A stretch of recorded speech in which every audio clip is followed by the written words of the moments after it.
Welcome to my vlog at kung di pa po kayo nakasubscribe sa aking YouTube channel, please subscribe to my YouTube channel and click the notification bell para updated ka sa mga videos na aking i-upload. At ito pong vlog na ito is request nyo po sa inyong lahat na maglalaro po tayo ng Totropahin at Jojowain Challenge. Kaya bago ang lahat, shout out po ako sa inyong mga nanonood, sa mga viewers ko dyan. At maya-maya lang, maglalaro na po tayo after the quick commercial.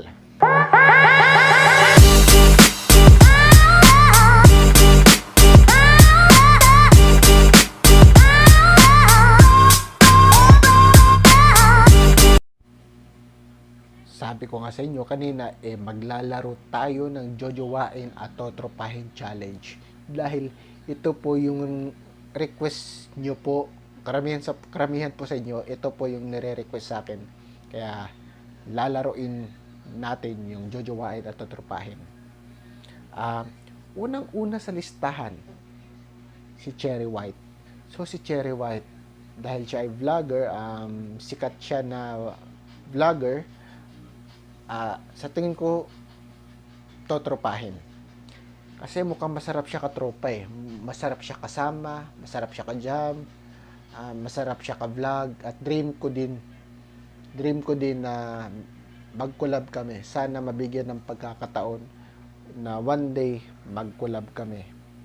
Next is Andrea Brillantes. Sa tingin ko dahil siya ay magaling na artista at sa kanyang edad, mukhang marunong siya makisalamuha, mukhang masarap siya kasama, Totropahin. Kasi mukhang magaling to mukhang marunong to. Hindi siya KJ kasama. Next is Catherine Bernardo. Sa tingin ko, jojowain ko siya.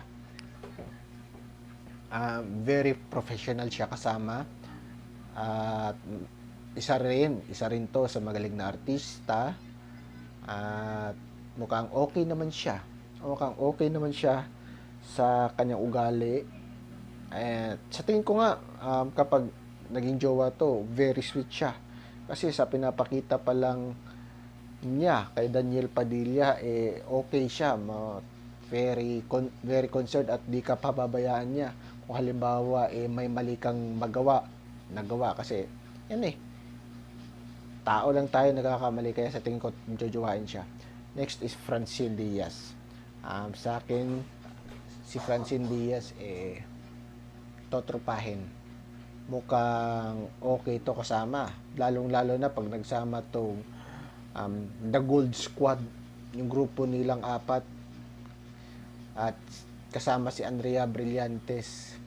Mukhang yan. Kaya para sa akin, Totropahin ko siya. Next is Kim Chiu. Si Kim Chiu, sa kanyang edad, jojowain ko siya.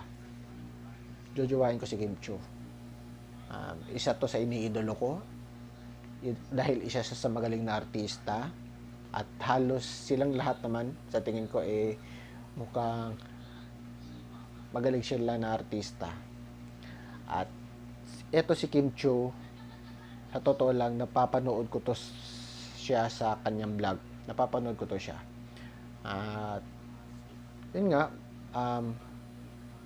bago siya magdesisyon sa kanyang sarili, bago siya gumawa ng isang hakbang, pinag-iisipan niya muna kung tama ba o mali yung gagawin niya.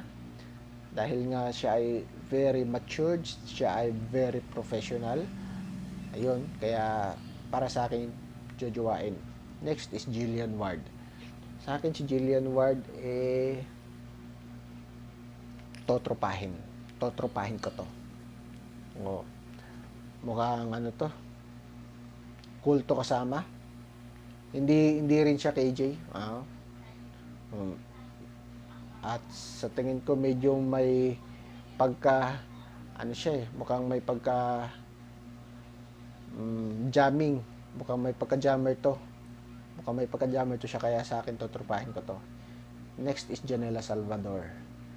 Si Janela Salvador, totropahin. Totropahin ko to si Janela Salvador. Siya ay The Valentina. Oo. Wala akong masabi sa kanya. Basta, totropahin ko lang siya. Next is Barbie Forteza. Ito si Barbie Forteza, napapanood ko to. Una ko tong napanood sa Twin Hearts. Idol na idol ko to. Mula noon hanggang ngayon, idol na idol ko yan. Kaya para sa akin, jojowain. Hanggang ngayon, idol ko to eh. Oo. Medyo may pagkamakulit. Next, Jane De Leon, The Darna. Sa akin si Jane De Leon jojowain. Isa rin to sa idol ko. Wala akong masabi. Magaling din tong artista. Oo. Mabait, sweet, at kung ano pa. Wala akong masabi, basta jojowain ko siya. Next is Ivana Alawi. Ang pantasya ng bayan. Pantasya ng mga kalalakihan. Kaya sa akin palang jojowain ko na to. Jojowain ko. Oh. At sa tingin ko, unique naman siya. Very unique siya kasama. Although napapanood ko siya sa kanyang mga vlog, napapanood ko to siya. At sa kanyang vlog, may pagkamatulungin to. Matulungin sa mga may hirap, matulungin sa mga bata.